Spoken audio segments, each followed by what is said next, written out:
The moment I stopped getting a job used to feel like rejection. And the thing is, I changed one word and everything shifted for me. This is episode 1 of the Freelancer's Mind, a series about the belief shifts that changes how you show up as a self-employed person, for my case, an interpreter. And this is not theory based, this is lived experience, one shift at a time.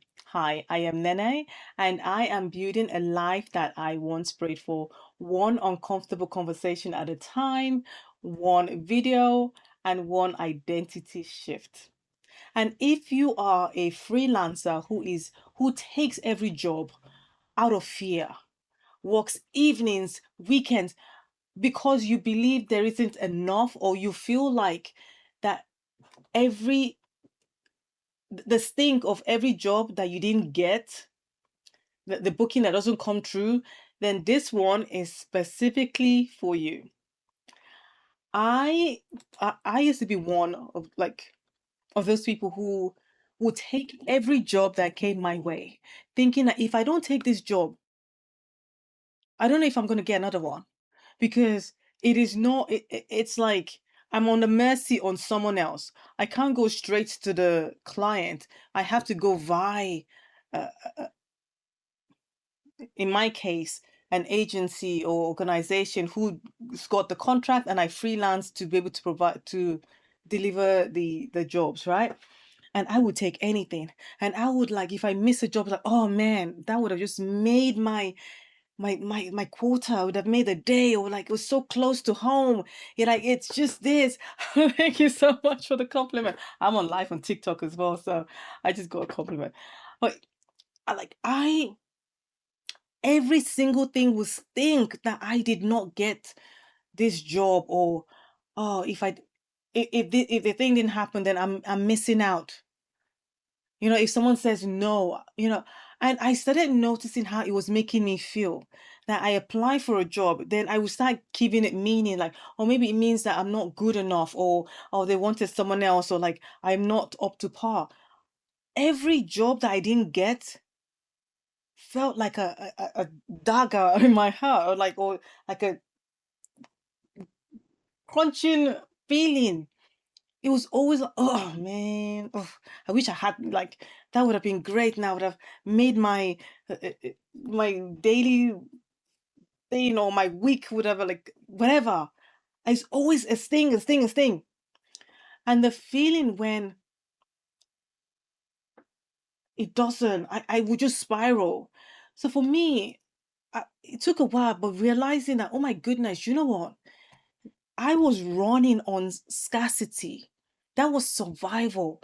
That was just me. Like, okay, what can I do here? Okay, let me grab this. Let me do this.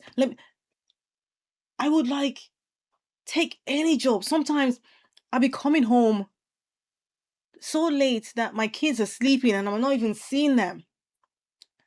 How long have I been doing YouTube videos? Oh my goodness.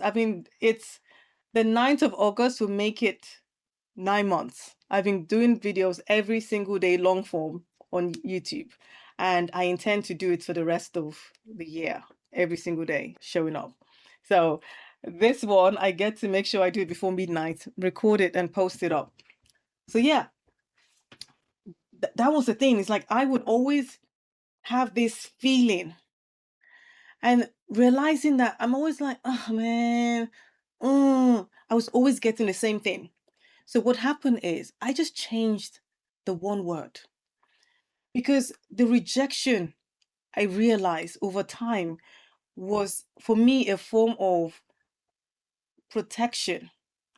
That the rejection became like I was protecting myself, like feeling like, okay, that's what it is. So if I didn't get this, so I had to change that feeling, that the rejection wasn't personal, it was protection. So if I apply for a job and I didn't get the job, in my head, I was being saved from something that I was not supposed to see, from like stress, from on like whatever it is, just by changing the feeling of like, oh, drench, of like I'm missing out, whatever. I change it to I'm being protected from something. changing how I saw it, than thinking it in the lack, but seeing it in like, oh, if I didn't get it, it's okay. If I got it, then right, we're good to go. So changing how I saw the job became before, my brain would be screaming like, oh my goodness. But now I'm choosing a different thought. I'm choosing a different way I'm feeling about the job. So it no longer feels like rejection. Now it feels like protection. So if I don't get a job that I want, it's not like, oh man, it's now like, oh, only God knows what would have happened if I've taken it, the stress that would have accounted, or the person, or whatever it is. Just by changing the way I saw it, became lighter. It became like, oh, mine will come.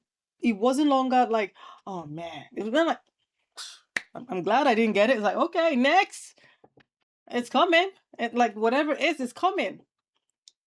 Then thinking that because I didn't get something and that means I've lost out. Oh my goodness, there is so much opportunities out there. There is so much.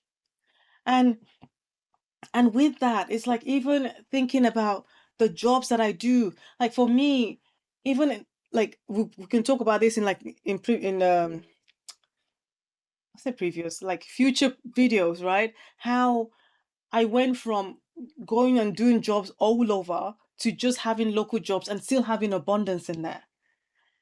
Or even having like rates held and like kids protect. Like it's so much that we get to like talk about throughout this series about this mind, the freelancer mind. But I really wanted to kick off with, if we don't get what we want, we apply for something, it doesn't come our way, let's not feel like hung up by not having it, but instead reframe it to either protection or the better and greater one is coming, or whatever that is, than feeling that sunken feeling. Because what's going to happen, our brain is going to be like, oh man, we missed out on that. What's it going to do? It's going to give us more opportunity to miss out on things, and that's not what we want.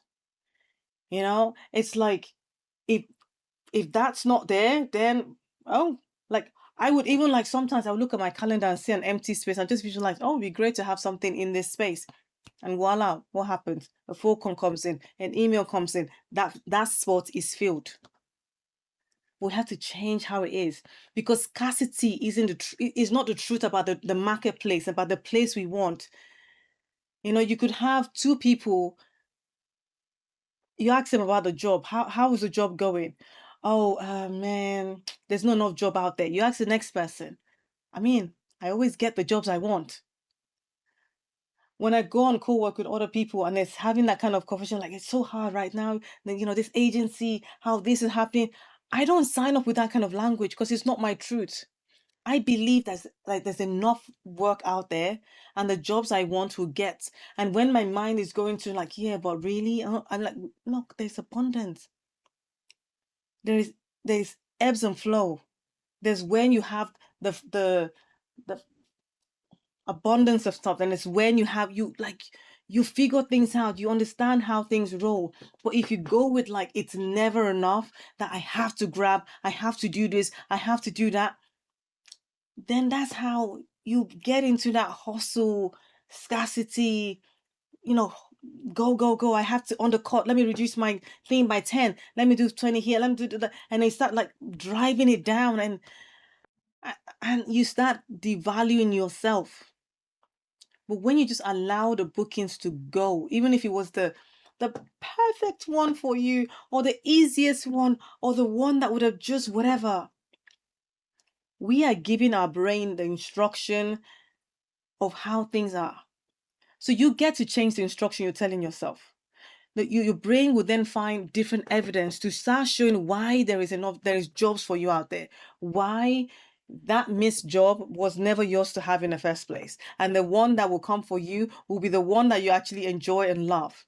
than feeling, oh man, I missed out on that one. I would have loved to do that. Da, da, da, da, da. And then you're going on, going, and what's going to happen? You're thinking that you'll start feeling really down and beating yourself off and start thinking, oh, maybe because I'm not good enough, or I'm not this, and that's why I didn't get that. And then what happens? You get into this loop and you start feeling, and then you start getting action. But if you change the way, like, man, oh, I just started to say, okay, no worries, that's fine. I remember one time I was speaking to an agency when they told me that, oh, the job has been covered. Oh, great, you found someone. And she got confused and like, I just told you the job's gone. Like, yeah, it's fine. Okay. You could just tell in her voice, like, did you hear that she didn't get the job? She thought she thought I got the job. I'm like, no, the client has an interpreter, right? They've got cover. It's all good. And celebrate that way. It's fine. Mine will come. And it will happen. Next day I got that bit covered. Like it just happened. Like just free it. Like if your mind is going to like, oh, just stop. There's enough abundance. There's enough job out there. I know like this is what I want. And it is okay. And the days where the calendar or the slot is empty, to me, I tell myself my body wants me to rest. My body wants me to chill, wants me to go and check that thing I wanted to check out before, wants me to go and do whatever it is that I said I was going to do previously, and we just take it like that and from there. That is how I've been rolling. So what if the work you didn't get is actually protecting you? I really want you to sit with that question. If you did not get something, what if it's protection? Because what's that one scarcity belief you're still carrying, right? Let me know in the comment section. What is that thing that you feel like you have to? If you don't, you're going to miss out. This is going to happen. Let me know in the comment section. And if you haven't already, subscribe and click on the notification button, because this we do every single day. We show up here, and with this new series, the Freelancer Mind, this is just getting started. We're going to be diving into different beliefs about what's really holding us back, or what is actually a thing that we get to do for self. Remember that your voice matters and it is your time to use it. Bye for now.